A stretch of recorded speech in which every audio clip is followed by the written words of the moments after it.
ବର୍ଷା ପାଣିର ପ୍ରବଳ ସୁଅରେ ଭାସି ଆସିଲା ଏକ ମୃତଦେହ। ଆଉ ମୟୂରଭଞ୍ଜ ଜିଲ୍ଲା ଶୁଳିଆପଦା ଥାନା ଅଞ୍ଚଳର ଢେଙ୍କିନେଞ୍ଜିଆ ଗାଁ ନିକଟସ୍ଥ ଆମ୍ବଯୁଡ଼ି ନାଳ ନିକଟରେ ଲାଗିଥିବା ବେଳେ ପ୍ରଥମେ କିଛି ସ୍ଥାନୀୟ ଲୋକମାନେ ମୃତଦେହଟିକୁ ଦେଖିଥିଲେ। ପରେ ଏହି ଖବର ପ୍ରଚାରିତ ହୋଇଯିବାରୁ ମୃତଦେହଟି କାହାର ବୋଲି ଜାଣିବା ପାଇଁ ସେଠାକୁ ଲୋକଙ୍କର ସୁଅ ଛୁଟିଥିଲା।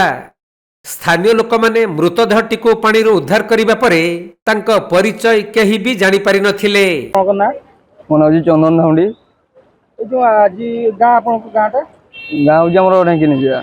ଏ ଯୋଉ ଦେଖିଲେ ଗୋଟେ ପାଣିରେ ଆସିଥିଲା ଡେଡ୍ ବଡି କେତେବେଳେ ଦେଖିଲେ କେମିତି କଣ ଉଦ୍ଧାର କଲେ? ଏଟା ଭାଇ ଆମେ ଖାଳ ପଟେ ସମସ୍ତେ ସାଙ୍ଗ ଆସିଥିଲେ, ତାପରେ ଲୋକ ବି ଆସିଛନ୍ତି ନା ବିଲ ପଟେ ଦେଖିଛନ୍ତି ଭାସିକି ଆସିଛନ୍ତି ନା କିଛି, ସେଠୁ ତ ଉଦ୍ଧାର କରିଛନ୍ତି। ଆଉ ଲୋକଟା ଏଇଠି ଲେଖିଥିଲେ ଆଉ ମାନେ ଲାଗିକି ରହିଛି। ହଁ ଲାଗିକି ରହିଥିଲେ, ତାପରେ ଉଦ୍ଧାର କରିଲି। ପୋଲିସକୁ ଖବର ଦିଆଯାଇଛି। ଲୋକର କିଛି ପରିଚୟ ମିଳିପାରୁଛି? ଲୋକର ପରିଚୟ କିଛି ମିଳିପାରିନି। ଲୋକ ତ କହୁଛନ୍ତି କୋଉଠିକା ଲୋକ ବି ଏପର୍ଯ୍ୟନ୍ତ ମିଳିପାରିନି ପରିଚୟ, ତେଣୁକରି କନଫର୍ମ ନୁହେଁ। ପୋଲିସକୁ କୁହାଯାଇଛି, ପୋଲିସ ଆସୁଛନ୍ତି ଆଉ।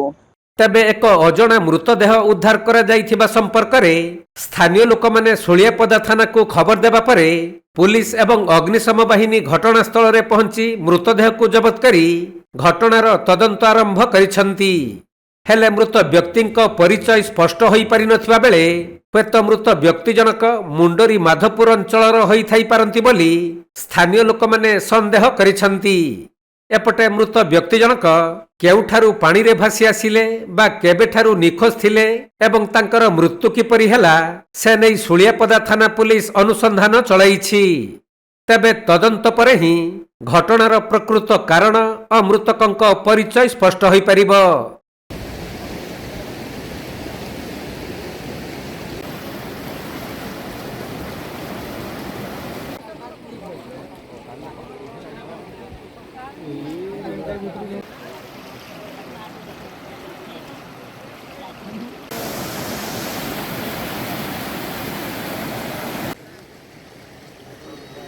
ମୟୂରଭଞ୍ଜ ଜିଲ୍ଲା ମୁରୁଡାରୁ ଜ୍ଞାନରଞ୍ଜନ ବେହେରାଙ୍କ ରିପୋର୍ଟ, କୋଣାର୍କ ଲାଇଭ୍।